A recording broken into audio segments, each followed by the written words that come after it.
अलग सजा करनी चाहिए, 397 में अलग सजा करनी चाहिए, 149 में अलग सजा करनी चाहिए, और हर ऑफेंस के लिए आप उसको जो सजा करें वो सजा एक के बाद एक भुगतने का कहा जाए। यानी पूरी जिंदगी उन्होंने ये मांगा था कि पूरी जिंदगी एक्यूज जेल में ही रहे, ये उनकी मांग थी। Mister Kodekar can contradict me if that was not his demand, that was specifically his demand. उसकी खुद की ये मांग थी, वो खुद ने ये मांगा था। लेकिन वी आर थैंकफुल, हम अदालत की बड़ी सराहना करते हैं, क्योंकि न्यायतंत्र में सराहना नहीं हो सकती। हम उसकी शुक्रगुजार हैं कि उन्होंने ये बिल्कुल बेतुकी बात जो थी, आज हिंदुस्तान के इतिहास में कभी ऐसी बात नहीं हुई है, ये उसका कहना यह था कि आप सबको पूरी जिंदगी अलग अलग तरीके से एक के बाद आप जेल में रखे, यानी उसका पूरा जीवन जेल में जाए। ये बात भी न्यायमूर्ति जी ने एक्सेप्ट नहीं की, उसको स्वीकृति नहीं दी, और उन्होंने कंकरेंट पनिशमेंट किया है। वो भी सुप्रीम कोर्ट में एक जो जजमेंट था, हमारे वाजपेयी जी जो लाए थे, वाजपेयी जी 2 जजमेंट लाए थे, सुप्रीम कोर्ट का ये जजमेंट भी लाए थे, एक भागलपुर का अभी का जजमेंट था वो लाए थे, और एक किशोरी लाल का जजमेंट लाए थे। वो कांग्रेस का नेता था, उसको 7 मर्डर केस में कन्विक्शन हुआ था, 7 में उसकी सजा हुई थी, और 8 में भी उसको जो सजा हुई फांसी की नहीं हुई थी सिख राइट्स में। तो ये जजमेंट हमने दिया था। आई थिंक जज मस्ट हैव कंसीडर, ये जज ने ये जजमेंट कंसीडर किया होगा।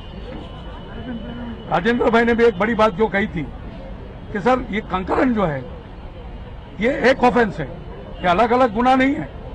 गुना तो एक ही है, अलग अलग प्रोविजन है, सेक्शन अलग अलग है, 302, 497, 397, अब जो भी कहे, तो गुना तो एक ही है। और उसमें कन्विक्शन, और न्यायमूर्ति श्री ने ओपन कोर्ट में कहा कि फ्रॉम 1 ट्रांजैक्शन, एक ही ट्रांजैक्शन में ये जो सब घटनाएं हुई, इसलिए अलग अलग सजा होने के बावजूद ये कंकरेंट होगी, यानी एक साथ उसको भुगत लेंगे, यानी वो लाइफ इम्प्रिजन में साथ में जाएगी। न्यायमूर्ति श्री ने 2 बात कही। एक बात यह कही कि मुझे कोई अधिकार नहीं है कि मैं सरकार को ऐसा कहूं कि आप उसको पूरी जिंदगी जेल में रखें, मैं नहीं कह सकता, कानूनन मुझे यह अधिकार नहीं है, सुप्रीम कोर्ट के जजमेंट से भी मुझे यह अधिकार नहीं है। दूसरी बात यह है कि उन्होंने यह भी कहा कि जो कानूनन मुझे अधिकार है आईपीसी में, इंडियन पिनल कोड में जो मुझे अधिकार दिया गया है, वो सिर्फ इतना ही दिया गया है कि मैं उनको लाइफ इम्प्रिजनमेंट कर सकता हूं। तो मैंने इनको लाइफ इम्प्रिजनमेंट किया है। लाइफ इम्प्रिजनमेंट का जो आईपीसी में मीनिंग है, उसका अर्थ यह है कि टिल द लाइफ एक्यूज को जेल में रहना पड़ता है, सुबह गवर्नमेंट उसको रेमिट कर सकती है या गवर्नमेंट उसको माफ कर सकती है। तो ये उसने ये बताया। बाद में जो दूसरे गुनहगार थे, जो दूसरे ऑफेंडर थे, जो 13 लोग हैं, वो 13 लोगों को उन्होंने सेम पनिशमेंट दी है, दैट इज 7 साल जेल में रहने की सजा दी है। एक मांगीलाल को उन्होंने 10 साल की 307 में सजा की है, वो एक उसका अपवाद है, लेकिन बाकी के 12 लोगों को एक ही तरीके से 7 years इम्प्रिजनमेंट उसको दिया गया है, and they will have to stay for 7 years in jail unless and until their conviction और देयर जो सजा जो दंड है या उसको रेमिशन मिलता है तो ही ये हो सकता है, ऐसी बात। तो ये 3-4 पहलू है, उनके लिए महत्व की थी। हमारे लिए जहां डिफेंस का सवाल है, वी हैव फॉरगॉटन 2 जून, हमने 2 जून को भूल गए। हम 17 जून को भी आज भूल जाते हैं। हमारे 18 जून से हमारा काम शुरू होता है कि इन लोगों के लिए अपील कैसे की जाए, इन लोगों के बेल के लिए कैसा किया जाए, इन लोगों के लिए कैसे किसी तरह से हाईकोर्ट में पिटीशन ली जाए, ये हमारा काम है।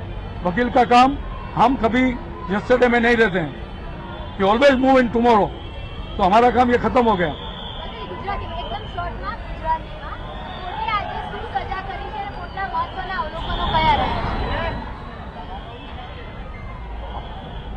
જ્યાં સુધી આ કેસને સંબંધ છે, મને રાજેન્દ્રભાઈને અને બાઈકભાઈજીને અમારા માટે કર્મયજ્ઞ હતો. આ કર્મયજ્ઞ અમારા માટે પૂરું થાય છે. ચુકાદાની દ્રષ્ટિએ કોઈ હાર કે જીતનો પ્રશ્ન નથી, આગળ વધવાનો પ્રશ્ન છે. જે લોકોને સજા થઈ છે એના માટે હાઈકોર્ટમાં કેમ અપીલ કરવી એની ચિંતામાં અમે છીએ અને આવતીકાલે દિશામાં કાર્યવાહી કરશું. ન્યાયમૂર્તિશ્રી એ ન્યાયતંત્રની ગરિમા જાળવીને, ન્યાયમૂર્તિની સ્વતંત્રતા જાળવીને જે ચુકાદો આપેલો છે એના માટે એમને અભિનંદન આપવાના ન હોય, પરંતુ ન્યાયમૂર્તિની નિર્ભયતાને અને ન્યાયતંત્રની નિર્ભયતાને અમે ચોક્કસ વંદન કરીએ છીએ, અભિનંદન આપીએ છીએ.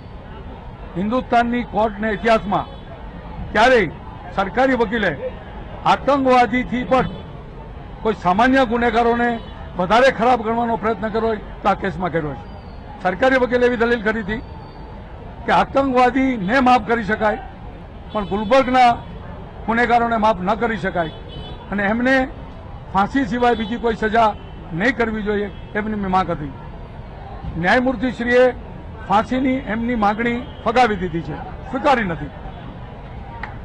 અને આ ફાંસીની સજા એમણે જે માગી હતી એ ન સ્વીકારવાની માટેના એમણે કારણો પણ ખુલ્લી અદાલતમાં જણાવ્યા છે, જેમાં છેલ્લે સુપ્રીમ કોર્ટનું જે જજમેન્ટ છે કલકત્તાની બાબતમાં કે જેમાં આતંકવાદીઓ હુમલાખોરો હતા, જેમાં 5 પોલીસવાળાને મારી નાખવામાં આવેલા, 13 પોલીસવાળાને ઈજા કરવામાં આવેલી, એમને પણ ન્યાયમૂર્તિ શ્રી ખલીફુલ્લાએ સુધારવાને પાત્ર ગણ્યા હતા. એટલે આ તોમતદારો પણ સુધારવાને પાત્ર છે એવું એમણે માન્યું છે અને એના અનુસંધાને એમણે આજીવન કેદની સજા કરી છે. સરકારી વકીલશ્રીની માગણી એવી હતી કે આજીવન કેદમાં તમે એવું લખો કે જીવનના છેલ્લા શ્વાસ સુધી અંદર રહે એવું લખો. આ લખવાની પણ ન્યાયમૂર્તિશ્રીએ ના પાડી કે હું મારા હુકમમાં એવું લખવા માંગતો નથી કે જીવનના અંતિમ શ્વાસ સુધી તોમતદારો જેલમાં રહેશે એવું હું હુકમમાં નહીં લખું.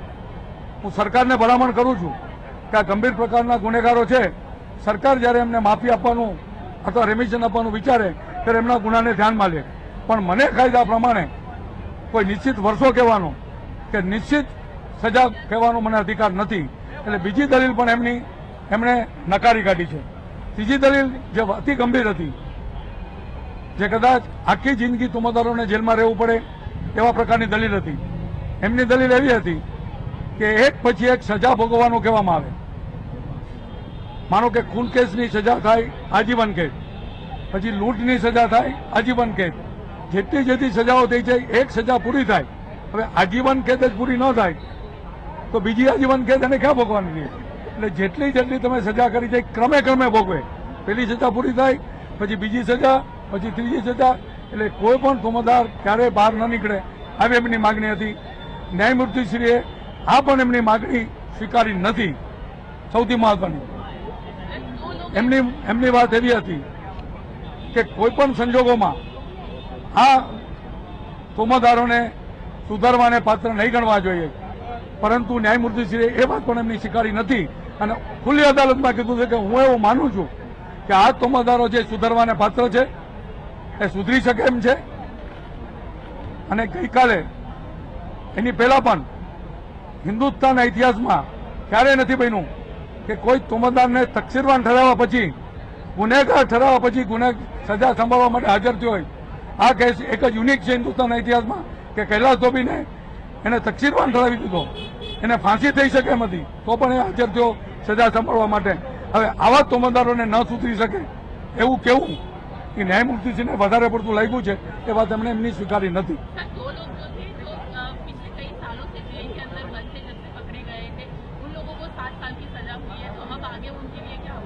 जो लोग, नियम यह है कि जितनी साल की सजा हुई इससे ज्यादा जो जेल में है तो न्यायमूर्ति वापिस तो नहीं दे सकते, लेकिन वही दिन वो रिहा हो जाएंगे.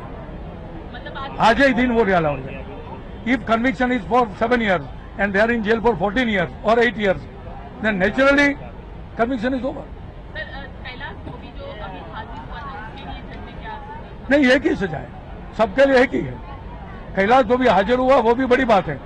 मैंने ये कहा था कि हिंदुस्तान के इतिहास में पहली घटना है जब किसी को तकसीरवान ठहराने के बाद भी वो सजा सुनने के लिए आया. यहाँ सजा के बाद लोग भाग जाते हैं. आज भी अब गोधराकांड में लोग पकड़ पकड़ के लाना पड़ता है, इसमें से कोई भागा नहीं है। और जब बेल पे थे वो भी सब खड़े होके कन्विक्शन के लिए यहाँ खड़े हुए, और कैलाश धोबी भी उन्होंने लिखा था पत्र में कि जब आप अंतिम हुक्म देंगे मैं हाजिर होऊंगा कन्विक्शन सुनने के लिए। तो he was present, so we have kept the word, he has kept his word. Thank you sir, thank you. તારીખ બાદ આખરે અમદાવાદના બહુચર્ચિત ગુલબર્ગ કાંડમાં સ્પેશિયલ કોર્ટે ચુકાદો આપી દીધો છે। 2002 का जो 24 इंसिडेंट था, दोषियों ने सजा दैट वाज संभाला। The darkest day in the civil society. SIT ने जो इन्वेस्टिगेशन किया है और जो हमने जो भी एविडेंस रखा है उनको कोर्ट ने माना, और मानने के बाद 24 लोगों को सज़ा दी गई। 24 लोगों के सामने ये कोर्ट ने माना कि वो अनलॉफुल असेंबली के मेंबर थे और जान हानि करने के हेतु से आए थे, और इसके लिए 24 लोगों को सज़ा दी गई। 11 लोगों को लाइफ दी गई और 13 लोगों में से 12 लोगों को 7 साल की सज़ा सुनवाई गई और एक को 10 साल की सज़ा सुनवाई गई। अब इससे तो लाउड कैसे में बोल सकते हैं? सर अपने हिसाब से थोड़ा करते हैं, चलिए। हाँ बोलिए सर, कोर्ट ने ये कहा था कि जो हम सरकार का अधिकार है वो थोड़ा समझा दीजिए जरा, उसमें थोड़ा कंफ्यूजन है लाइफ टाइम को लेकर। हाँ, 433A में सरकार को ये पावर होता है कि 14 साल पूरे होने के बाद उस सज़ा को रेमिट की जा सकती है, और जो रेमिशन ऑफ दी सेंटेंसेस होता है वो गवर्नमेंट के पास होता है। लेकिन अदालत ने ये कहा है कि हम आपसे गुजारिश करते हैं कि ऐसे किस्सों में सरकार 433A का पावर इस्तेमाल ना करे। तो उन्होंने इस की गंभीरता समझने के बाद ये कहा है। तो 433A के जो पावर्स है वो गवर्नमेंट को इख्तियार नहीं करना चाहिए, ऐसा कोर्ट की गुजारिश है। आप करेंगे सर क्या? हमने तो कहा ही है। हाँ। हमारी जो 3 आर्ग्यूमेंट्स थी उसमें पहली आर्ग्यूमेंट्स ये थी कि इनको डेथ दी जाए, क्योंकि ये जो ऐसा ऑफेंस है कि जहां पड़ोसी ने पड़ोसी को मारा है, एक फ्रेंड ने फ्रेंड को मारा है, एक भाई ने भाई को मारा है, और हमारे मुताबिक ये टेररिस्ट से भी ज़्यादा जघन्य कृत्य है।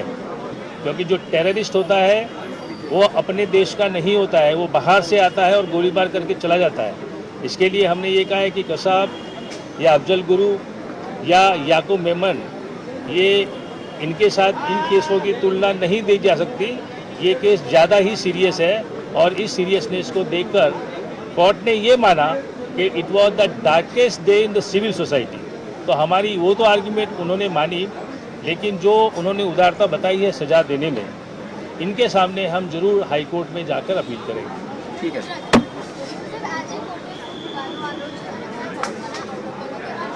મહત્વના અવલોકન જે મેં કહ્યા તેમ કે એમણે એવું કહ્યું કે આ જે કાળો દિવસ છે એ સિવિલ સોસાયટી માટે ખૂબ જ ઘૃણાસ્પદ દિવસ હતો, અને એના માટે છે ને તેમણે 24 જણને જે સજા આપી, અને ગવર્મેન્ટને એમણે રિક્વેસ્ટ કરી કે આવા કિસ્સાઓની અંદર એમણે રેમિશનના પાવર નો ઉપયોગ ન કરવો જોઈએ। એટલે કોર્ટ પણ એ રીતે બહુ સિરિયસ છે, બહુ ગંભીરપણે એમણે કોર્ટને સરકારને અર્જ કરી છે કે ખરેખર અમે છે ને તે સ્ટેચ્યુટમાં છે, એટલે હું આદેશ નથી આપી શકતો, પણ હું છે ને તે એમને રિક્વેસ્ટ જરૂર કરી શકું છું। એટલા માટે એમણે ભલામણ કરી છે કે 433A પ્રમાણે રેમિશનના પાવર અખત્યાર ન કરે।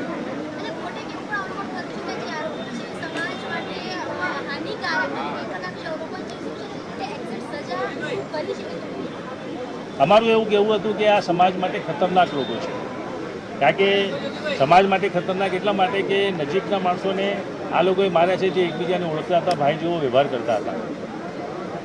નામદાર અદાલતે એવું કહ્યું છે કે એમને સુધરવાની એક તક આપવી જોઈએ, કારણ કે આટલા વર્ષોમાં આ લોકો જે જેલમાં હતા એ લોકોએ બહાર નીકળ્યા પછી આવો બીજો કોઈ ગુનો રિપીટ થયો નથી, એટલા માટે એમણે ઉદારતા રાખી છે।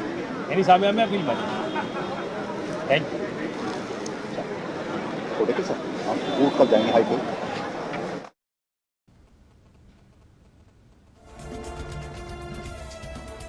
તો અમદાવાદના બહુચર્ચિત ગુલબર્ગ કાંડમાં આખરે સ્પેશિયલ કોર્ટે સજા સંભળાવી દીધી છે। પીબી દેસાઈ જજે સજા સંભળાવી છે. કુલ 24 જેટલા દોષીઓને સજા સંભળાવવામાં આવી છે. જોકે આ 24 દોષીઓમાં તમામને અલગ અલગ પ્રકારની સજા સંભળાવવામાં આવી છે.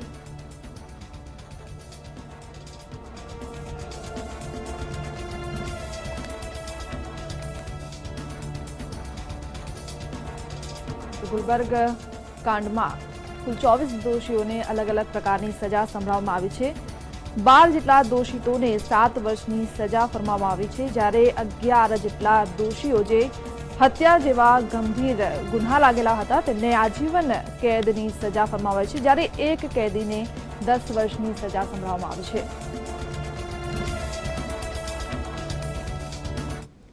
તો આ સાથે અત્યારે રોકાઈશું એક બ્રેક માટે.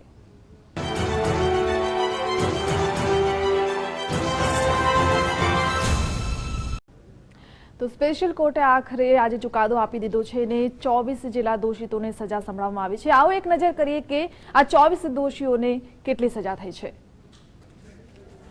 તો ગુલબર્ગ કાંડમાં સજા થઈ છે આજીવન કેદની. જો પહેલા વાત કરીએ તો કૈલાશ ધોબીને આજીવન કેદ થઈ છે. આ સાથે જ યોગેન્દ્રસિંહ ઉર્ફે લાલુ મોહનસિંહને આજીવન કેદ થઈ છે. તો સાથે જ કૃષ્ણકુમાર ઉર્ફે કૃષ્ણાને આજીવન કેદની સજા થઈ છે. તો જયેશકુમાર ઉર્ફે ગબ્બર મદનલાલ જીંગરને આજીવન કેદની સજા આજે સંભળાવવામાં આવી છે. તો જયેશ રામજી પરમારને પણ આજીવન કેદની સજા સંભળાવવામાં આવી છે.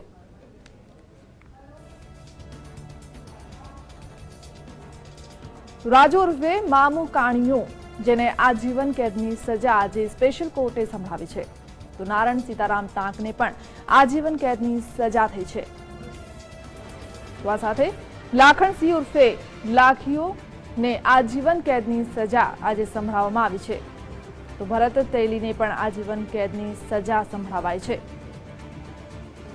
તો ભરત લક્ષ્મણસિંહ ગોળાને પણ આજીવન કેદની સજા થઈ છે. તો દિનેશ પ્રભુદાસ શર્માને પણ આજીવન કેદની સજા થઈ છે. તો હવે જાણીએ કે 7 વર્ષની સજા કોને કોને થઈ છે. તો દિનેશ પ્રભુભાઈ શર્માને તો આજીવન કેદની થઈ છે, પરંતુ હવે જાણીએ કે 10 વર્ષની સજા જે એક દોષિતને થઈ છે, માંગુલાલ જૈન નામ છે તેનું, અને 10 વર્ષની સજા તેને થઈ છે. તો 7 વર્ષની સજા કોને થઈ છે તેમનું નામ છે સુરેન્દ્રસિંહ ઉર્ફે વકીલ દિગ્વિજયસિંહ ચૌહાણ, જેને 7 વર્ષની સજા થઈ છે.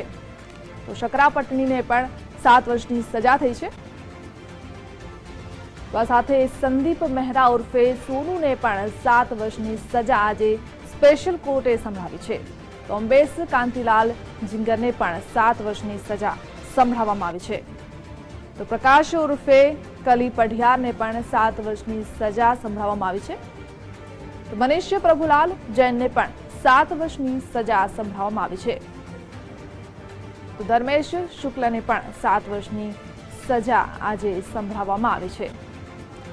તો કપિલ દેવનારાયણ ઉર્ફે મુન્નાભાઈ મિશ્રાને 7 વર્ષની સજા સંભળાવાઈ છે.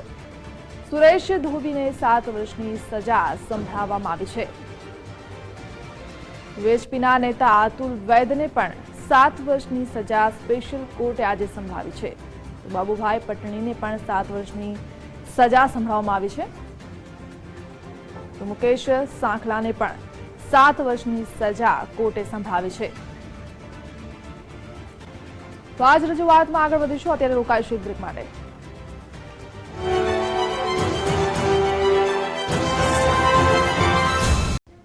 તો ગુલબર્ગ કાંડનો આજે ચુકાદો આવી ગયો છે અને સ્પેશિયલ કોર્ટના જજે પીબી દેસાઈએ આજે ચુકાદો આપી દીધો છે. કુલ 24 જેટલા દોષીઓને આજે સજા સંભળાવવાની હતી ને 24 જેટલા દોષીઓને સજા સંભળાવવામાં આવી છે, જેમાં 11ને આજીવન કેદ તો 12ને 7 વર્ષની સજા, જ્યારે એક દોષિતને 10 વર્ષની સજા સંભળાવવામાં આવી છે. તો 24 દોષીઓમાં અલગ અલગ પ્રકારની સજા જજે સંભળાવી છે. તો આ તરફ જાકિયા જાફરીએ ગુલબર્ગ કાંડના ચુકાદા અંગે સંતોષ વ્યક્ત કર્યો હતો. જાકિયા જાફરીએ કહ્યું કે આ ચુકાદાથી ન તો હું ખુશ છું કે ન તો મને સંતોષ છે. આ કેસમાં તમામને આરોપીઓને આજીવન કેદ મળવી જોઈતી હતી. જોકે તેઓએ કહ્યું હતું કે આ કેસમાં આરોપીઓને ઓછી સજા થઈ હોવાથી હજુ મારી લડત આગળ ચલાવીશ. किया और बहुत बुरी तरह से उनको जलाया और सब ये किया. उसके बाद भी उनको 7 लोगों को 11 लोगों को वहाँ पर सजा दी है, उनको बाकी को छोड़ दिया है. ये मैं इससे संतोष नहीं, मुझे इससे संतोष नहीं. अच्छा, कोर्ट ने सिर्फ 11 लोगों को दोषी किया गया था. इतनी कम सजा दी सबको, इसलिए मेरे को सोचने पड़ती है उन्हें कि इतना सब होने के बाद भी उनको कुछ सजा ही नहीं है. 7 लोगों को सजा है, वो भी आजीवन की नहीं, 12 को. जक्या जी, सिर्फ जिस तरह से जो लोग दोषित थे, अब आप क्या करोगे आगे? जो सजा सुना गई उसको आप किस तरह से देखते हो और आगे क्या करोगे आप? उसको तो मैं नामुकम्मिल ही समझूंगी और फिर मुझे तैयारी करना पड़ेगी. क्या मेरे अपने बड़ों के साथ में, मेरे अपने वकीलों के साथ में फिर मुझे राय लेना पड़ेगी और फिर मुझे आगे बढ़ना पड़ेगा कि ऐसा कैसा, ये तो अन्याय बिल्कुल गलत, तो इंसाफ है. इसलिए मेरे को पसंद नहीं पड़ी ये बात. પરિસ્થિતિ એ કમાવા વાળો એક જ છે. અમે 4 બહેનો ને એક જ ભાઈ છે અને જે ગુનેગાર નહોતા એને નિર્દોષને અંદર લઈ લીધા. પણ સુપ્રીમ કોર્ટ સુધી અમે અમારા ભાઈને નિર્દોષ છોડાવીશું. ભાઈ એક જ છે, મારી માને જે કમાવનાર હતો એ ભાઈ અંદર વહી ગયો. તો સજા સંભળાવવામાં આવતા જ તમામ લોકોના પરિવારજનો કોર્ટ પરિસરમાં ઉપસ્થિત હતા. તમામ લોકો ખૂબ જ ભાવુક થઈ ગયા હતા સજા સાંભળીને. તેમણે જણાવ્યું હતું કે આ ન્યાય નથી મળ્યો, ખૂબ જ ગંભીર સજા કરવામાં આવી છે ને તેઓ પરિવારના લોકો જણાવી રહ્યા હતા. તો તમામ લોકોની આંખોમાં આંસુ છલકાઈ આવ્યા હતા.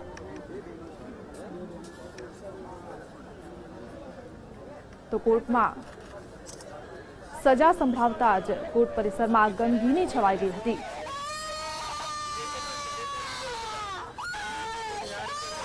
તો સરકારી વકીલ આરસી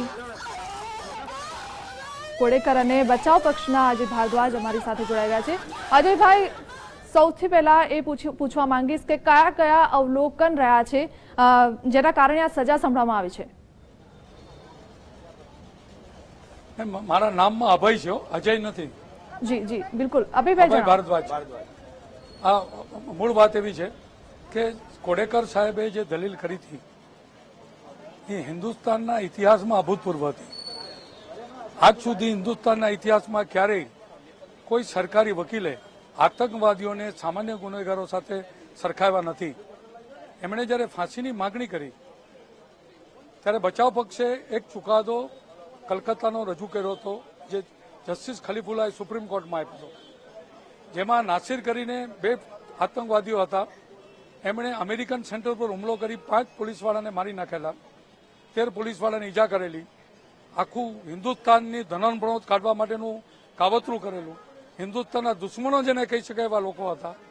પાકિસ્તાનથી આદેશો મેળવીને એમણે કરેલું અને જસ્ટિસ ખલીફુલ્લાએ આવા ગુનેગારને પણ સુધારવાને પાત્ર ગણ્યા હતા. આ દલીલ અમે જ્યારે કરી ત્યારે કોડેકર સાહેબે જે જવાબ આપ્યો છે, કદાચ હિન્દુસ્તાનના ઇતિહાસમાં હિન્દુસ્તાની સરકારી વકીલ ના આપે, એમણે પાકિસ્તાની કોર્ટમાં પાકિસ્તાનનો સરકારી વકીલ હાફિઝ સૈયદની દલીલ કરતો એવી દલીલ કરી હતી કે આતંકવાદીઓ તો દેશના દુશ્મન છે, એને ભારતમાં આવીને આ કરવાનું લાયસન્સ છે, એ તો કોઈને પણ મારી શકે છે, પણ એને માફ કરી શકાય. પણ આ આપણા ભાઈઓએ બીજા ભાઈને મારી નાખ્યા છે, માટે એને માફ કરી ન શકાય. આ દલીલ સદનસીબે હિન્દુસ્તાનની અદાલતમાં બેઠેલા હિન્દુસ્તાનના ન્યાયમૂર્તિએ સ્વીકારી નથી. એમનો અમને આનંદ છે. કોડેકર સાહેબની બીજી દલીલ એવી હતી કે આખી જિંદગી આ બધાને જેલમાં જ રાખવા જોઈએ. જેમને ઓછા ગુનામાં સજા કરી છે એમને પણ ખૂન માટે સજા કરવી જોઈએ. જેમને ખૂન માટે તકસીરવાર નથી ઠરાવ્યા એમને ખૂનની સજા કરવી જોઈએ. આવી વિચિત્ર માગણી હિન્દુસ્તાનના ઇતિહાસમાં કોઈ સરકારી વકીલે નથી કરી.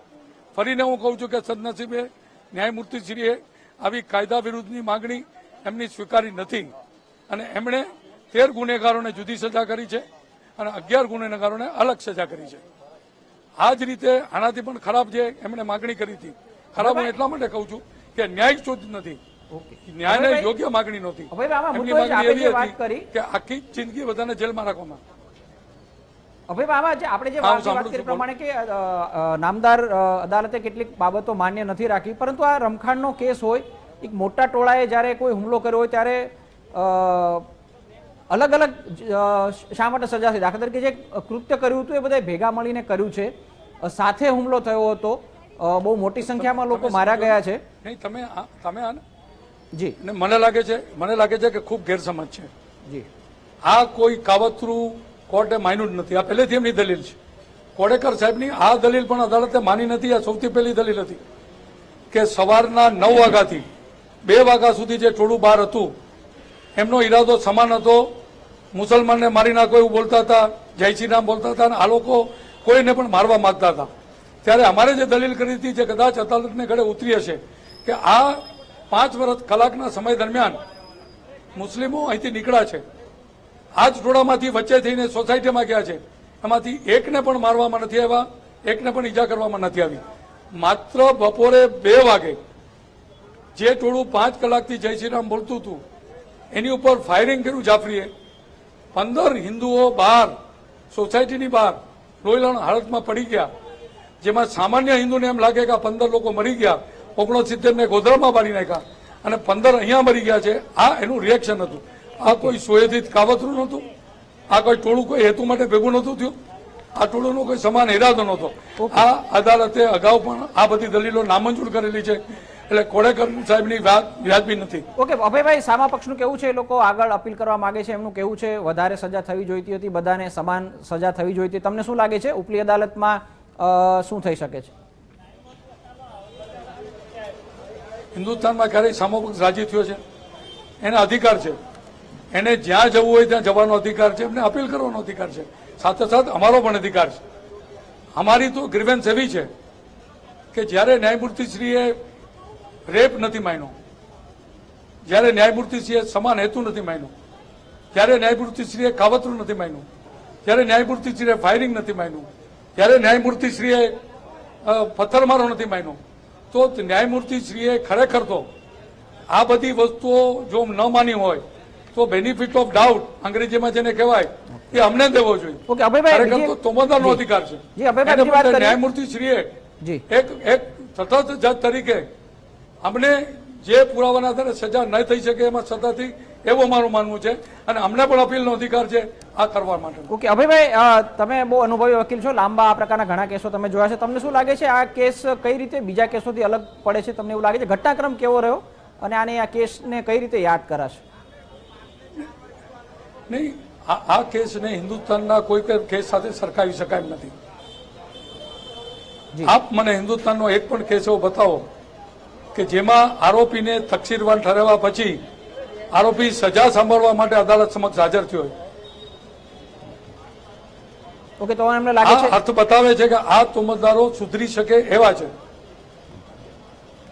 ઓકે, તમે આગળ અપીલ કરશો? એ જ રીતે આ આખો ઘટનાક્રમ છે. આ એને અપીલ તો નિશ્ચિત કરવાના છે. બધા જે લોકોને 7 વર્ષની સજા થઈ છે એ પણ કરવાના છે, અને જેમને જન્મ ટીપની સજા થઈ છે એ પણ કરવાના છે. ઓકે, એ સંદર્ભમાં અભય તમે વાત કરી અમે તો ઈચ્છીએ છીએ કે સરકારી વકીલ, હા, તમે કલકત્તાનો કેસ યાદ કર્યો જે મેં વાત કરી બિલકુલ એવી ઘટનાક્રમ છે. હા, નહીં એટલે એ કેસના સંદર્ભમાં કલકત્તાના કેસની જે મેં વાત કરી છે એવો છે. બિલકુલ. નહીં અભયભાઈ, મારો સવાલ પૂછવાનો સવાલ એ છે, આપણે એ કેસમાં પણ જો અદાલતે એવું કહ્યું હોય કે આતંકવાદીને સુધારવાની તક મળતી હોય તો આપણે કહી શકાય દાખલા તરીકે કદાચ માની જે બી મટીરિયલ રજૂ કરવામાં આવ્યું છે એને કારણે નીચલી અદાલતે કમસે કમ માન્યું છે કે આ લોકોએ અમુક પ્રકારના ગુના કર્યા છે અને એની સજા પણ આપવામાં આવી છે. તમે ઉપલી અદાલતમાં રજૂઆત કરીશો કે વધારે લેનિયન્સી રાખવામાં આવે, સુધારવાની અદાલતે ધ્યાનમાં એ પણ નહીં, હું તમને આપને કહું, અદાલતે એ પણ માન્ય રાખ્યું છે કે આ લોકો જામીન ઉપર હતા અને જામીન ઉપર રહીને પણ એમણે કોઈ ગુનો નથી કર્યો, એમણે કોઈ સાક્ષીને દબાવ્યા નથી, અને કોર્ટમાં સાક્ષીએ એની વિરુદ્ધ જુબાની આપ્યા પછી પણ એક પણ સાક્ષીને દબાવવાનો પછીથી પ્રયત્ન નથી થયો. આ હકીકતથી પણ અદાલતે નોંધ લીધી. હું સાંભળ્યું જેવું છે. વોરા સાહેબ પણ આપણી સાથે જોડાયેલા છે. વોરા સાહેબ, તમે શું માનો છો જે રીતે ચુકાદો આવ્યો છે, તમારી રિએક્શન શું છે? વોરા સાહેબ, જે રિએક્શન એવું છે કે નામદાર કોર્ટે જે ચુકાદો આપ્યો છે એ હા એને અમે વેલકમિંગ તો કરીએ છીએ, પરંતુ નામદાર કોર્ટના ચુકાદાથી અને નામદાર કોર્ટે જે પનિશમેન્ટ આપ્યું છે એનાથી અમે સંતુષ્ટ નથી. અમે એને rarest of the rare case સમજાવવાની નથી માની. પણ એક વસ્તુ પ્રત્યે કોર્ટનું જે લક્ષ્ય વધારે ગયું છે એમાં વનસે વાઇલ્ડવાળી જે વાત હતી કે આ જે આવા તોમતદારો જે રાઇટ કેસના તોમતદારો હોય છે એમના કોઈ એન્ટિસિડન્ટ્સ જોવાના હોતા નથી અને એ એક ટોળું બનીને આવતું હોય છે, કોમન ઓબ્જેક્ટ સાથે આવતું હોય છે. એમાં એ જે ભયંકર ટોળું હોય છે એ ટોળાના એન્ટિસિડન્ટ ન જોવાના હોય. પણ એક ભાઈએ ભાઈને માર્યો છે અને બીજા લોકો કે જે સાથે બેસતા હતા સાથે ઉતરતા, એ વાત અમે જે કહી એ કોર્ટે નથી માની. પરંતુ એ બાબતે અમે એ માટે અમે હાઈકોર્ટમાં અપીલ કરીશું. ઓકે, સામા અપીલ કરીને એ જે આખી લાઈન જે છે એ લાઈન કોર્ટને સમજાવીશું. ઓકે, વોરા સાહેબ, સામા પક્ષે એવી દલીલ કરી હતી કે ટોળું સવારથી હતું, લાંબો સમય હતું, એ દરમિયાન કોઈ ઘટના નહોતી બની, એ દરમિયાન એ સોસાયટીમાં રહેતા લોકોએ આવન જાવન પણ કરી હતી, પરંતુ એ બાદમાં ઘટના બની, એહસાન જાફરી દ્વારા ગોળીબાર પણ થયો, એ પ્રકારની જે ઘટના બન્યું છે, એટલે જે કાવતરું કર્યું હોય, ભેગા થઈને કોઈ કૃત્ય કર્યું એ પ્રકારની જે દલીલ છે એ કોર્ટે પણ માન્ય નથી રાખી. હવે ઉપલી અદાલતમાં તમારે જવાનું છે ત્યારે આ દલીલો તમે કઈ રીતે અલગ રીતે રજૂ કરશો? કોર્ટે એ પણ નથી માન્ય રાખ્યું કે એહસાન જાફરીએ ફાયરિંગ કર્યું એટલે આ ટોળું ઉશ્કેર્યું છે. જે 1 to 1 જે બાબતો અમે કોર્ટને સમજાવી છે એ કોર્ટે માની છે અને કોર્ટે એવું નથી માન્યું કે જાફરી સાહેબે ફાયરિંગ કર્યું એટલે આ ટોળું ઉશ્કેર્યું છે. કારણ કે સવારે 9 વાગ્યાથી બનાવો ચાલુ હતા અને 9 વાગ્યાથી મેજર બનાવો, કોઈને ગુપ્તી મારી દેવી, રિક્ષાઓ બાળી દેવી, દુકાનો બાળી દેવી, એવા બનાવ બનતા હતા. અને 10 વાગે જે બનાવ બન્યો છે એ 10 વાગ્યા પછી એક કંટ્રોલ મેસેજ છે 12 વાગ્યાનો પીઆઈનો, અને એ કંટ્રોલ મેસેજમાં એવું લખ્યું છે કે 10,000ના ટોળાએ ગુલબર્ગ સોસાયટીને ઘેરી લીધી છે, માટે મદદ આપો. આ બધું જોતા એવું લાગે છે કે જાફરી સાહેબના ફાયરિંગને અને બનાવને કોઈ બનાવ. બીજી એક વાત કે જાફરી સાહેબે ફાયરિંગ કર્યું એવો કોઈ એવિડન્સ, ઠોસ એવિડન્સ રજૂ થયો નથી. ઓકે, એ વાત ઓકે, આ બધાની દલીલો થઈ છે. અભયભાઈ, બીજી એક જે વાત આખી સાથે સંકળાયેલી એ છે કે ઝાકિયા જાફરીએ અરજી કરી હતી, એ વખતના સીએમને પણ બોલાવવા જોઈએ, ઉચ્ચ અધિકારીઓ છે, પોલીસ અધિકારીઓ છે, એને પણ આરોપી બનાવો, જે પ્રકારની જે અરજી પણ થઈ હતી એને પણ. જી મિત્ર, અત્યારે કોઈ પણ અનુમાનો કરવા વ્યાજબી નથી. આપણી પાસે આખો ચુકાદો નથી. ઉચ્ચ અધિકારીઓને આ ચુકાદાની મહત્વની બાબત છે કે 120 નથી માની, સમાન હેતુ નથી માન્યો, 114 મદદગારી નથી માની. વોરા સાહેબ, તમારી પાસે જવાબ લઈશું. અભયભાઈ પાસેથી આપણે તમારી પાસે પણ આવું છું. આગળના જજ સાહેબે 2 તોમતદારોને 320 કરાય. ઓકે, વોરા સાહેબ તમારી સાથે વાત કરશું. અભયભાઈ, આપ એટલે આમાં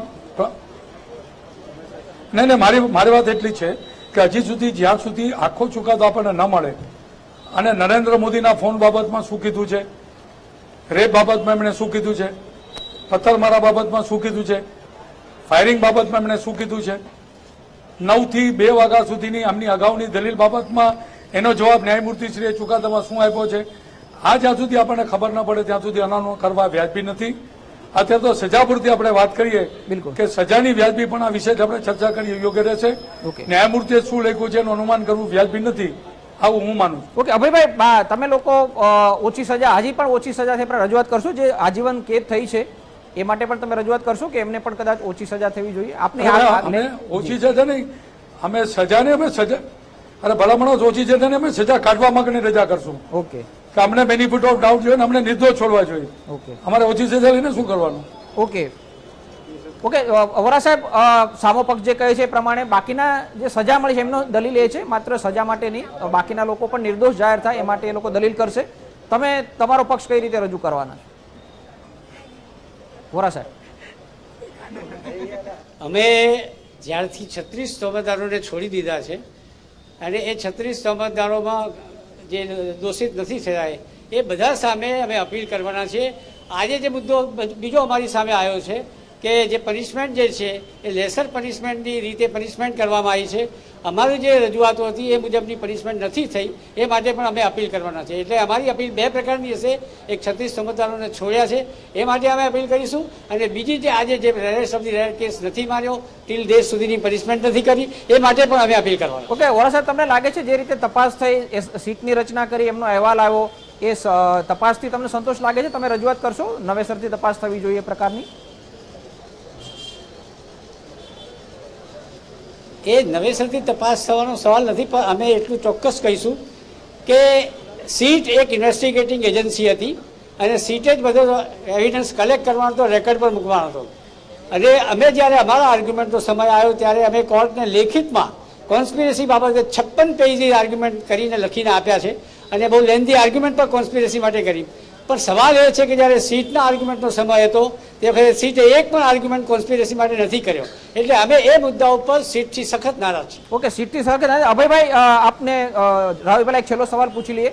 સીટની રચના પણ થઈ હતી, સીટનો અહેવાલ રજૂ થયો, એ આપવો જોઈએ કે નહીં, આ ઉપરાંત સુપ્રીમ કોર્ટ દ્વારા ચુકાદો ક્યારે અપાય એ વિશે પણ કેટલાક પ્રતિબંધો મુકાયા હતા. તમને એક તમારો લાંબો અનુભવ છે જોતા, આ કેસ બીજા કોઈ પણ રમખાણના કેસ કરતા તમને કેટલો અલગ લાગ્યો છે?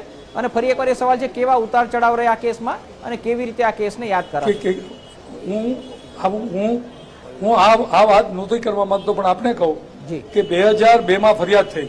જી, એ ફરિયાદી એરડાને તમે તોમતદાર બનાવ્યો, એને અદાલતે નિર્દોષ છોડ્યા. જે ડીવાયએસપી થઈને જે થયા એ જ રીતે તમે બિપિન પટેલને તોમતદાર બનાવ્યા, એને નિર્દોષ છોડ્યા. તમે જગરૂપસિંહ રાજપૂતનું નામ આપ્યું, જગરૂપસિંહ રાજપૂતની સામે કાર્યવાહી નથી. આ આજની સ્થિતિ માટે ફરિયાદ પક્ષે તીસ્તાબેન સેતલવરને આભાર માનવો જોઈએ. આમાં સીટનો કોઈ વાંક નથી, પોલીસનો કોઈ વાંક નથી. એમના કહેવા પ્રમાણે બધા ચાલ્યા છે, ખોટા લોકોને પકડ્યા ને ન્યાયમૂર્તિનું કામ જ ખોટા સાચાને પકડવાનું છે. અને એમણે ગોતી કાઢ્યું કે 36 માણસો એમને જવા દેવા જેવા છે. તો આ ખરેખર આ ચુકાદા માટે તોમતદાર પક્ષે અને ફરિયાદ પક્ષે તીસ્તાબેનનો આભાર માનવાનો છે કે એને જો ગરબડ ન કરી હોત, આ કેસને ઊંધા રસ્તે ન લઈ ગયા હોત, તો આનું પરિણામ કંઈક અલગ હોત. જી જી, અભયભાઈ અમારી જીએસટી સાથે જોડાયા, આપનો ખૂબ આભાર. વોરા સાહેબ આપણી સાથે જોડાયેલા છે. વોરા સાહેબ, એમને બીજી પણ એક વાત કરી, તીસ્તા સેતલવલને કારણે પણ આ કેસમાં કેટલાક વળાંક આવ્યા હતા. એમણે જે એનજીઓ રજૂ કરી એની સામે પણ બહુ સવાલો ઊભા થયા હતા. જે પ્રકારે ફંડ એકઠું કર્યું, જે રીતે વપરાયું, એમણે જે બીજીમાં એ વાત કદાચ જુદી છે. આ કેસ સાથે સંકળાયેલી વાત એ છે કે મજબૂત રજૂઆત ન થઈ, જે કેટલાક આરોપીઓને છોડી દીધા, જે મોટા નામ પણ લીધા અભયભાઈએ, એમની સામે પણ કેટલાક પૂરતી રજૂઆત નહીં થઈ. તમે શું માનો છો આ બધા વિશે?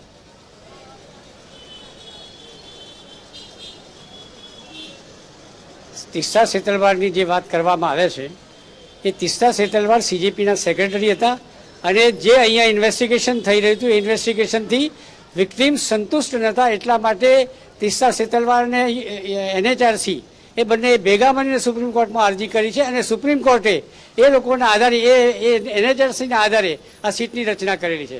આ જે બિપિન પટેલને એ બધાની જે વાત કરવામાં આવે છે એ અમારા કહેવાથી નહીં, પણ સીટે જે ફર્ધર ઇન્વેસ્ટિગેશન કર્યું અને ફર્ધર ઇન્વેસ્ટિગેશનના આધારે એમને અટક કરેલા છે અને એમના સામે જે એવિડન્સ કલેક્ટ કરીને મૂકવો જોઈએ એ એવિડન્સ કલેક્ટ કરીને મૂકવાની જવાબદારી સીટની હતી.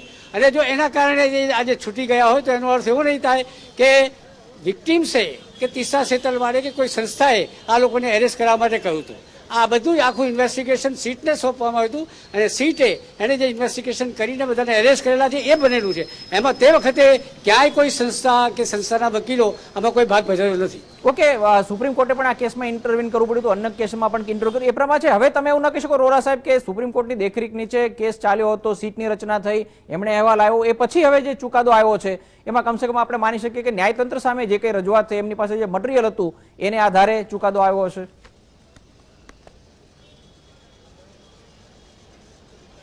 14 વર્ષથી એક લાંબી લડત વિક્ટીમ્સ ચલાવી રહ્યા હતા અને એ લડત 14 વર્ષે પણ આજે જે રીતે પનિશમેન્ટ જાહેર થઈ છે એથી વિક્ટીમ્સ સાથે સાથે અમને પોતાને પણ ઘણો અસંતોષ થયો છે. નામદાર સુપ્રીમ કોર્ટે સીટની રચના કરીને આ એકમાત્ર કેસ નહોતો સોંપ્યો. સુપ્રીમ કોર્ટે બીજા 9 કેસો સોંપેલા હતા અને એમાં ગોધરાનો કેસ પણ હતો, નરોડા પાટિયાનો પણ હતો, દીપડા દરવાજા હતો, સરદારપુરા હતો, હોળ હતો. એ બધા કેસોની અંદર જજમેન્ટ આવ્યા છે અને બધાની અંદર સીટની જે રજૂઆતો હતી એ કરતાં આ કેસની અંદર સીટે કંઈક જુદી જ રજૂઆત કરી છે અને સીટે કોન્સ્પિરેસી રેકોર્ડ પર ના આવે એવો કોઈ સક્રિય પ્રયત્ન નથી કર્યો. એમના આર્ગ્યુમેન્ટ પણ સીટે આ બાબતો નથી કર્યા. એ એક દુઃખદ વાત છે.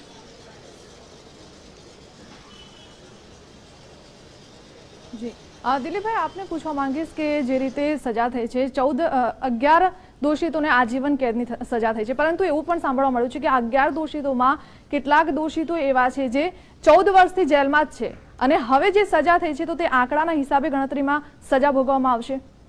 હા, એ પ્રમાણે જે જામીન ન મળ્યા હોય અને જેલવાસ કર્યો હોય એમાંથી બાદ કરી આપવામાં આવશે અને એ વિશે કોણ કેટલો સમય અંદર રહ્યું છે, કોણ કેટલો સમય જામીન મળ્યું છે, એ બધી ગણતરી કરી અને એ આધારે નિર્ણય લેવામાં આવશે. અને 14 વર્ષ અથવા તો જે 7 વર્ષ થયા છે એમાં પણ એ જ નિયમ લાગુ પડશે કે જે લોકોએ ઓલરેડી જામીન ન મળ્યા હોય અને જેલમાં રહેવું પડ્યું હોય એનો હિસાબ કરીને એ રીતે સજાનું ક્વોન્ટમ એમને ભોગવવાનું રહેશે.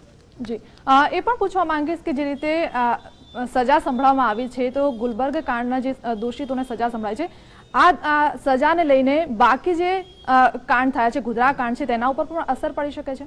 આમ તો એ ન પડવું જોઈએ. બંને અલગ અલગ સંજોગોમાં થયા હતા. એક માહોલ એક અલગ એક હતો, એક ઘટના બની હતી અને પછી સમગ્ર ગુજરાતમાં જુદા જુદા બનાવો બન્યા, પરંતુ દરેક બનાવની એક પોતાની અલગ એમ કહી શકાય કે સ્થળ અલગ હતા, એમાં સંડોવાયેલા લોકો અલગ હતા, એટલે ન થવી જોઈએ. પરંતુ આ સમગ્ર રીતે જોઈએ રમખાણોના કેસ આપણે માત્ર ગુજરાતમાં થાય એવું નથી, દેશભરમાં આપણે રમખાણોના કેસ જોતા આવ્યા છીએ, રમખાણો જોતા આવ્યા છીએ. દરેકના દાખલા આપણે શીખ રમખાણો કરીને યાદ કરીએ તો ફરી એકવાર સરકારે એવું નિર્ણય કર્યું છે કે આમાં પૂરતી તપાસ નથી થઈ અથવા પૂરતો ન્યાય નથી મળ્યો, તો એને કારણે ફરી એકવાર જાહેરાત કરવામાં આવી છે કે જો કોઈ સાક્ષી આગળ આવવા તૈયાર હોય, જો કોઈ ફરિયાદ કરવા માટે આગળ આવવા તૈયાર હોય તો હજી પણ તપાસ કરવા માટેની અમારી તૈયારી છે. એ રીતે આપણે સરખામણી એવી રીતે કરીશું કે નરોડા પાટિયાની વાત કરીએ તો એમાં એક ધારાસભ્ય પણ હતા, બજરંગ દળના બાબુ બજરંગી જેવા મોટા નેતા પણ હતા. અહીં વાત કરીએ તો મોટા નામ જરૂર લેવામાં આવ્યા હતા, સીએમનું નામ લેવામાં આવ્યું, કેટલાક અધિકારીઓને પણ આરોપી બનાવવા જેવી અરજી થઈ, એ અરજી માન્ય નહોતી રાખવામાં આવી, આરોપી નથી બનાવ્યા અને મોટાભાગના આરોપીઓ છે સામાન્ય પ્રકારના છે.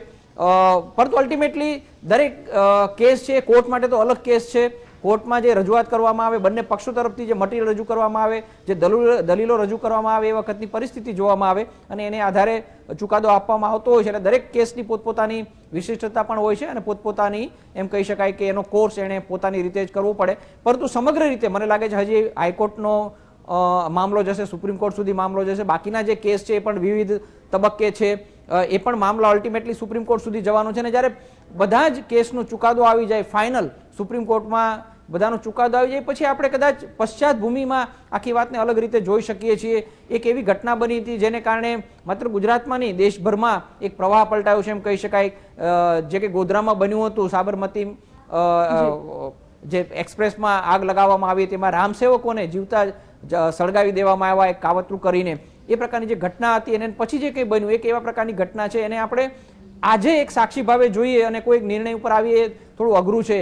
આ પ્રકારના જે પ્રસંગો આજે બનતા હોય છે, આગળ જઈને ઇતિહાસ બનતા હોય છે, ઇતિહાસનો એક વળાંક સાબિત થતા હોય છે. એટલે ભવિષ્યમાં આજે બધા કેસો છે, બધા કેસોમાં ફાઇનલી સુપ્રીમ કોર્ટ સુધીમાં શું ચુકાદો આવે છે એ પછી એક અલગ દ્રષ્ટિએ પણ એને જોવામાં આવશે.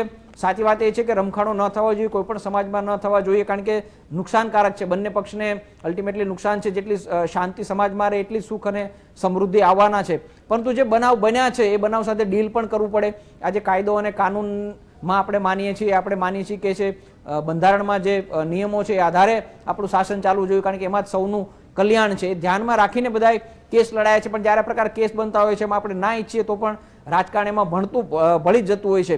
પણ એ ઈચ્છા આપણી એ છે કે આપણું ન્યાયતંત્ર કમસે કમ આ બધા પ્રવાહોથી દૂર રહે, રાજકારણ દ્વારા જે રાજકારણમાં જે ભળ્યું હોય એને પણ દૂર તારવે, આખી ઘટનાને એક અલગ રીતે જુએ, એની સામે જે પુરાવા મૂકવામાં આવશે, આપણે બંધારણમાં જે નિયમો છે, જે કલમો છે, જે પ્રોસેસ છે એને ફોલો કરવામાં આવે અને પછી ચુકાદો આવવામાં આવે. દિલીપભાઈ, અત્યારે વોરા સાહેબને એક પ્રશ્ન પૂછવા માંગીશ કે જે 24 દોષીઓ છે તેમને અલગ અલગ પ્રકારની સજા સંભળાવવામાં આવે છે, જેમાં એક દોષિતને 10 વર્ષની સજા સંભળાવવામાં આવે છે. વોરા સાહેબ, એ પૂછવા માંગીશ કે 10 વર્ષની જે સજા સંભળાવવામાં આવી છે એક દોષીને, કયા કયા આધારે, કઈ કલમોના આધારે 10 વર્ષની સજા તેને સંભળાવવામાં આવી છે?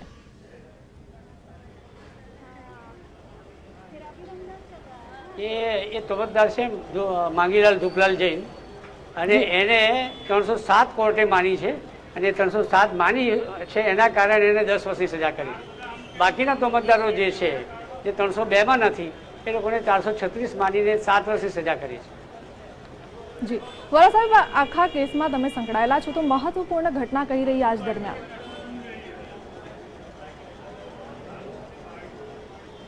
જી વોરા સાહેબ, મહત્વપૂર્ણ ઘટના આજની જ અમે તો કહીએ છીએ, કારણ કે જે 14 વર્ષ પછી જે ઉમ્મીદ હતી, જે આશા હતી, એ આશા પરિપૂર્ણ થઈ નથી અને આ લડતને અમારે હજુ પણ આગળ લઈ જવી પડશે એવું લાગે છે. જી બિલકુલ વોરા સાહેબ, અમારી સાથે જોડા બદલ આપનો આભાર. ને દિલીપભાઈ, આપનો પણ આભાર અમારી સાથે આ ચર્ચામાં જોડા બદલ. તો આ સાથે આગળ વધીશું. અત્યારે રોકાઈશું એક બ્રેક માટે.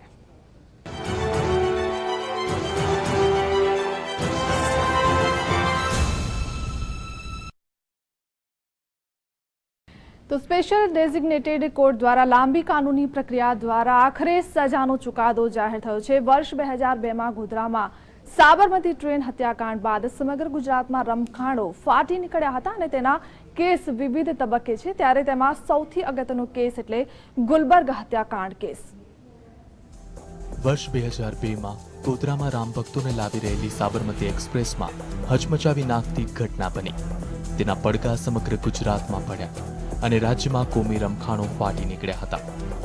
અમદાવાદના મેઘાણીનગર વિસ્તારમાં આવેલી ગુલબર્ગ સોસાયટી પર 28 ફેબ્રુઆરી 2002ના રોજ સવારે 10:30 વાગ્યાની આસપાસ એક હિંસક ટોળાએ આ સોસાયટીને ચારે બાજુથી ઘેરી લીધી. ચારે બાજુથી પથ્થરમારો શરૂ થઈ ગયો અને સળગતા કાકડાઓ પણ ઘરો પર ફેંકાવા લાગ્યા. ગુલબર્ગ સોસાયટીમાં 19 મકાનો હતા. તેમાં એક મકાન હિન્દુનું પણ હતું. તેના સૌથી જાણીતા રહેવાસી હતા એહસાન જાફરી. 19 નંબરના મકાનમાં રહેતા જાફરી કોંગ્રેસના પૂર્વ સાંસદ હતા.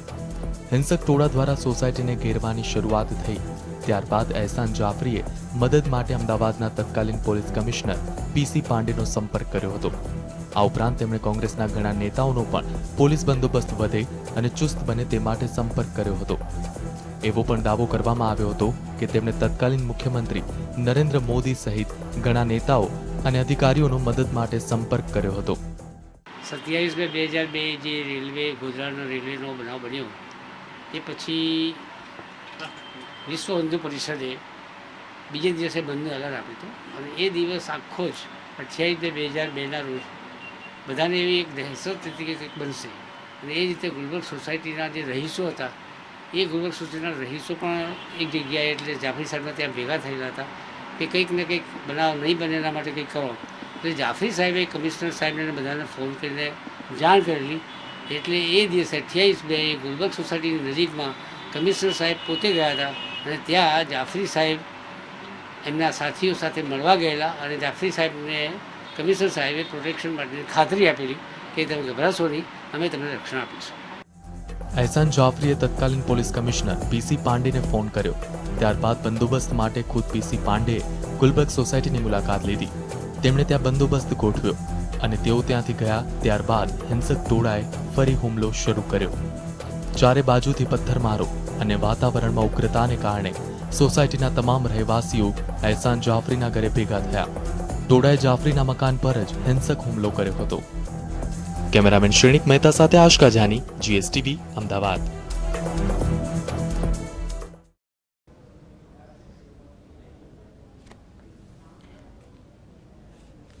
તો સ્પેશિયલ કોર્ટમાં જે રીતે સજા સંભળાવવામાં આવી છે, કોર્ટ પરિસરના દ્રશ્યો છે જ્યાં આરોપીઓને કોર્ટમાંથી બહાર લાવવામાં આવ્યા છે. તો કોર્ટ પરિસરના દ્રશ્યો આપ દેખી શકો છો કે જે રીતે 24 દોષીઓને આજે સજા સંભળાવવામાં આવી છે ત્યાં બહાર ગમગીનીના દ્રશ્યો પણ આપણને દેખવા મળી રહ્યા છે. આ 24 દોષીઓને અલગ અલગ પ્રકારની સજા સંભળાવવામાં આવી છે. પીબી દેસાઈએ આજે 24 દોષીઓને સજા સંભળાવવામાં આવી છે. કોર્ટ પરિસરના બહારના આ દ્રશ્યો છે જ્યાં દોષિતના પરિવારજનો પણ ઉપસ્થિત હતા. એક ગમગીની ભર્યો માહોલ કોર્ટ પરિસરમાં દેખવા મળી રહ્યો છે. તો 24 દોષીઓને આજે સજા સંભળાવી દેવામાં આવી છે, જેમાં 11 દોષિતોને આજીવન કેદની સજા સંભળાવવામાં આવી છે તો 12 દોષિતોને 7 વર્ષની સજા, જ્યારે એક દોષિતને 10 વર્ષની સજા સંભળાવવામાં આવી છે. અત્યારે જે દ્રશ્યો આપ દેખી શકો છો તે કોર્ટ પરિસરના બહારના દ્રશ્યો છે જ્યાં દોષિતોના પરિવારજનો પણ ઉપસ્થિત છે. ગુલબર્ગ કાંડમાં આજે સ્પેશિયલ કોર્ટે સજા સંભળાવી છે. કુલ 11 દોષિતોને આજીવન કેદની સજા સંભળાવી છે, જ્યારે 12 દોષિતોને 7 વર્ષની સજા, તો આમાંથી એક દોષિતને 10 વર્ષની સજા સંભળાવવામાં આવી છે. કોર્ટ પરિસરમાં ચુસ્ત સુરક્ષા બંદોબસ્ત વચ્ચે આજે 11 વાગે કાર્યવાહી શરૂ થઈ હતી. અત્યારે સજા સંભળાવી દેવામાં આવી છે. તે બાદ તમામ દોષિતોને કોર્ટ પરિસરની બહાર લાવીને વાનમાં બેસાડીને જેલમાં લઈ જવામાં આવી રહ્યા છે. અત્યારે જે દ્રશ્યો દેખી રહ્યા છો તે કોર્ટ પરિસરની બહારના દ્રશ્યો છે. પોલીસ વાનમાં તમામ દોષિતોને બેસાડીને જેલ તરફ લઈ જવામાં આવી રહ્યા છે. 24 દોષીઓને આજે સજા સંભળાવી દેવામાં આવી છે. 24 દોષીઓને અલગ અલગ પ્રકારની સજા સંભળાવવામાં આવી છે.